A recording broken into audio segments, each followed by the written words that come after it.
I'm reading this book at the moment called The Tools, and it's enlightening. There is a whole section on using fear in a really positive way and how you can detach yourself from the feeling of fear in terms of, those moments where you maybe paint a picture of what you think is going to happen. So if I have this solo show, what if nobody turns up? What if I put myself into this competition and I don't even get anywhere? They reject me. What if I put my work up for sale and nobody buys it and I start to make myself look silly? So all of these stories and the pictures that we paint in our mind about the potential future and what could happen based on an action that we take. This book has been phenomenal in helping me see how you can detach yourself from that future image that you've created and focus on the feeling of fear. And I'm going to share all of this in today's episode. Now, this is a topic that I've been interested in for years. And years ago, I did a whole art collection, in fact, on this very topic. And it was all about a poem that I read called Checkmate. And the poem is by Rumi. And oh my gosh, I can't even remember how old this poem is. It's like centuries old, which was mind boggling to me that centuries and centuries and centuries ago, people were still having the same challenges with mindset that we are today.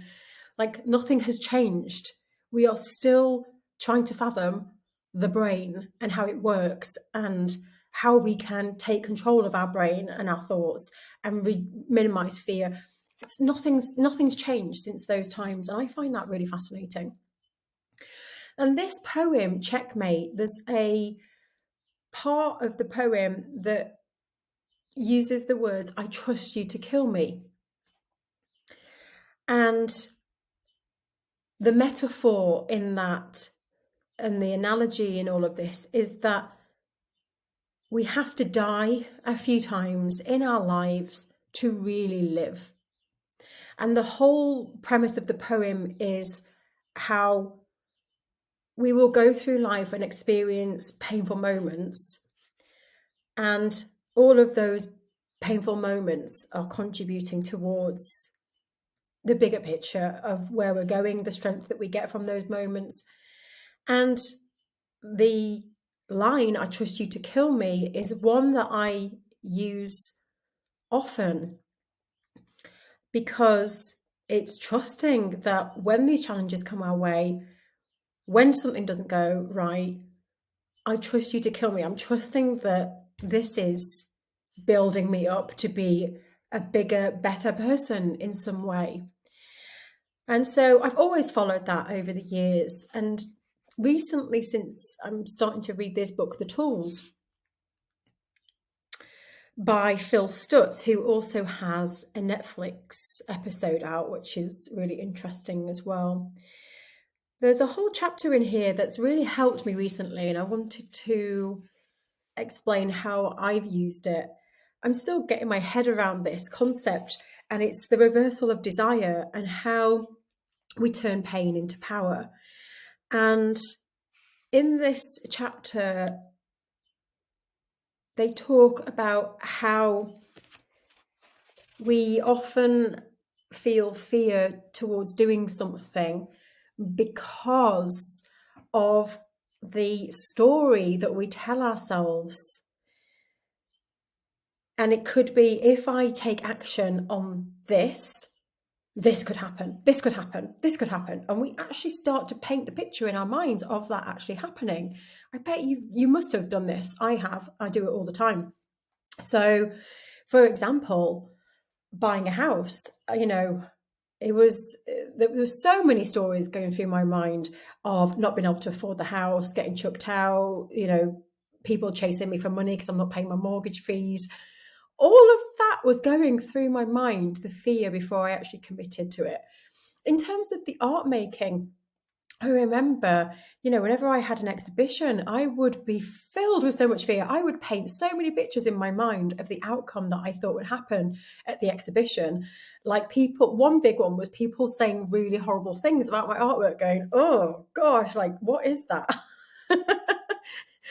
And now I know, if they say that, it's okay. But back then, I really couldn't handle that. If someone had said that about my work, I would have been devastated.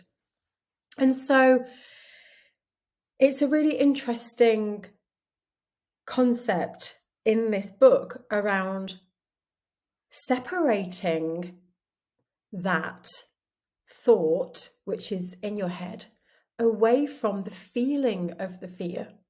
Now, this has taken me a while to get my head around this, but it's been really powerful. And so what the book talks about is how then we can welcome fear and welcome pain and welcome the challenges and say, yeah, bring them on.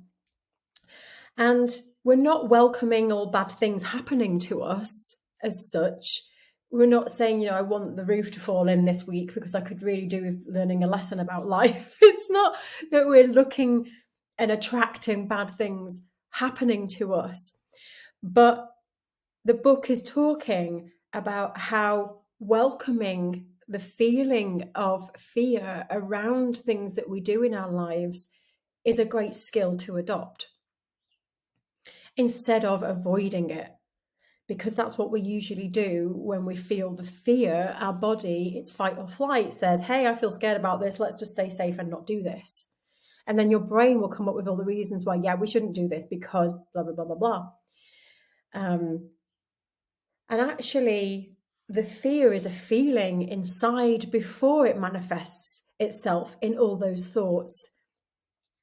That's what I think. I might be wrong there, but either way, whatever comes first, fear is the feeling, and you'll feel it. It's an unsettling feeling inside of you. And that's the thing you want to say, yeah, bring on. I want to, I'm not afraid of this feeling of fear inside of me. And it's such an interesting concept. I want to share how I've used it recently, and it's really helped me to turn things around pretty quickly. So recently I bought a car because I am moving house, I'm buying a house. I've decided to get like a little runaround, something really, really cheap, just so I can put all my money into my house and my project, and I want to build an art room and all those things. So I just thought, it would be sensible to maybe get rid of the car that I have right now and just get a little cheap runaround. So I got the little cheap runaround, and I was looking out the window every morning, looking at the back window, and it looked wet. I was like, it had been raining, but then the next morning it was dry and it was still wet. But I was busy with the kids, taking kids to school and things like that. And then I opened up the car. I said to the kids, we need to go and check this car. It's been on the road outside the house for a couple of days now. And I opened it up and got inside, and there was just mold. All green mold on the back parcel shelf. And the window is saturated. I opened up the boot, it's soaking wet. It was absolutely disgusting. It stinks, it's minging, it's vile. And those who know me, and I talk about the house, I have damp in the house that I'm in now. It's a big old Victorian house, and it needs a lot of work doing to it. And there's damp. So I'm living in a damp house, and I've just bought a damp car. And so my initial reaction to that, is or was, please give me a break. I've just gone, I'm trying to save some cash here. I've gone and bought this car. It's full of mold. My son and I have both got allergies at the moment. It's the worst thing I could have bought. And in that moment, the first reaction for me was to feel like a victim. If I'm going to be harshly honest with myself, I just wanted to cry, and I started to panic, and I just thought, oh my gosh, I've just spent all this money, and now I've got this car, and I'm not going to be able to sell this car now, and all the things. See how I started to paint the picture. I'm not going to be able to sell this car. I've now got a shed. We've got allergies. I can't let my son be in this car. I can't drive this car. Like literally within seconds, all of this stuff in my head. And I was painting this picture of now I'm going to lose loads of money on this car, and I'm going to have to, it's going to take up time now. I haven't got time for this. I'm going to have to go back, speak to the people, try and figure it out, all these things. And so I remembered the book, and I thought, right, okay, what did this book say? So the book says, detach yourself from all of these images that you're painting and focus on the feeling of the fear instead. And welcome it. Welcome it and say, yeah, bring it on, bring it on. I can handle this. And so I worked on that. I detached, stopped all of those stories and just brought myself back to this moment. It's just a car. This is the situation that I'm in. And I just started to get rid of all the noise in my head and just brought myself back to that anxiousness around this decision that I've made to buy this. And oh my gosh, was that the wrong decision? Get out. And I was just literally just focusing on that feeling of the fear and going, bring it on. I can handle this. It's another life thing.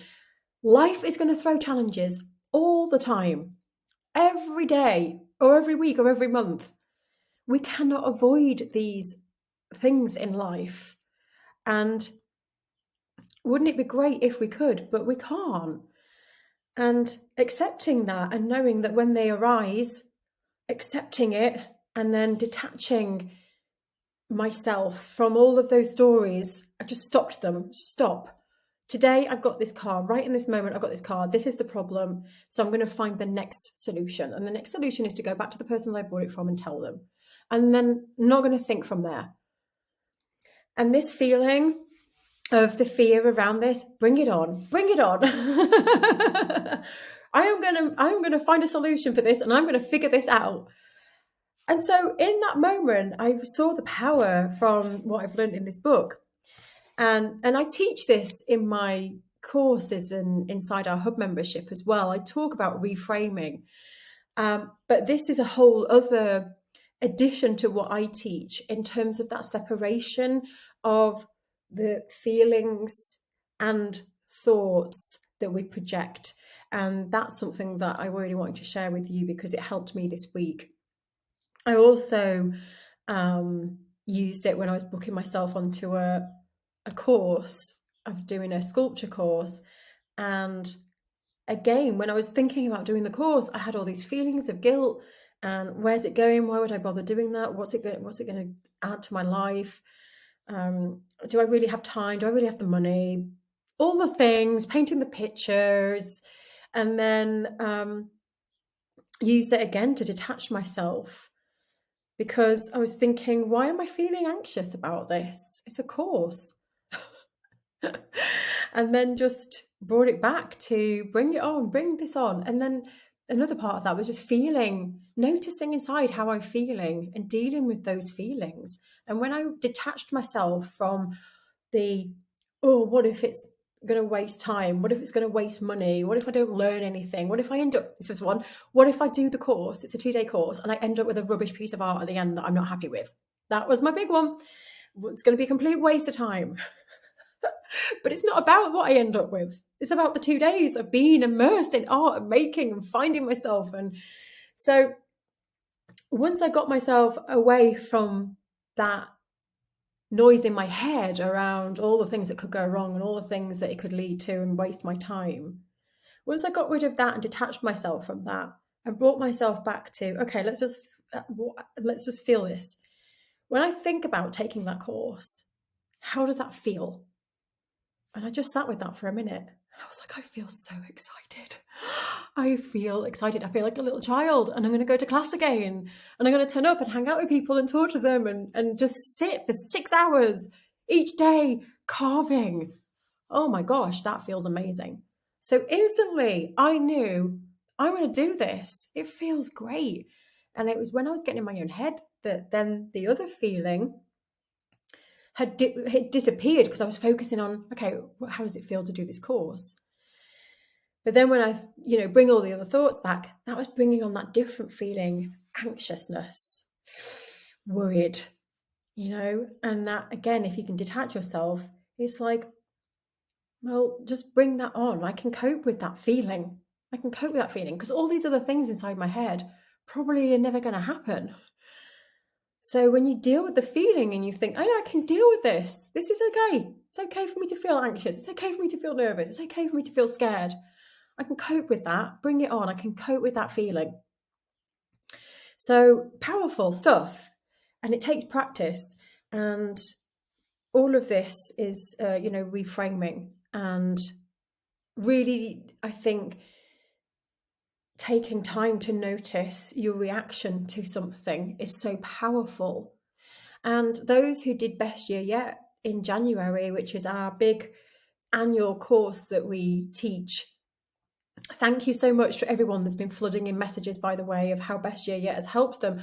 I'm going to start sharing these messages on social media because we've had so many people reach out to us and say, I did Best Year Yet and this is happening and I'm having this show and I'm in this magazine and it's all because of that course. So thank you. But part of Best Year Yet is about this. It's about, we're not going to go through the year unscathed. Best Year Yet isn't about us skipping through a bed of roses with a smile on our face and like a bubble around us and nothing gets to us. It's the opposite.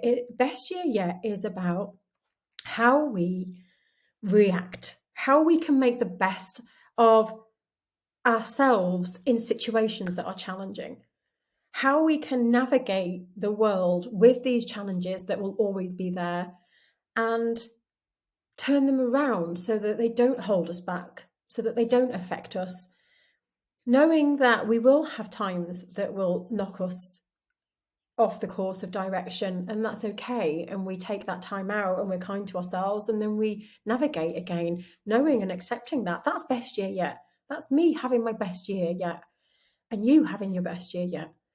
And so I wanted to share that, and I hope it helped. And keep going through life, knowing that it's going to throw you curveballs. It's going to throw you some shovels of, you know what, and you can cope. You can embrace it. See you next week, my friends, for another dose of Motivational Monday. Take care.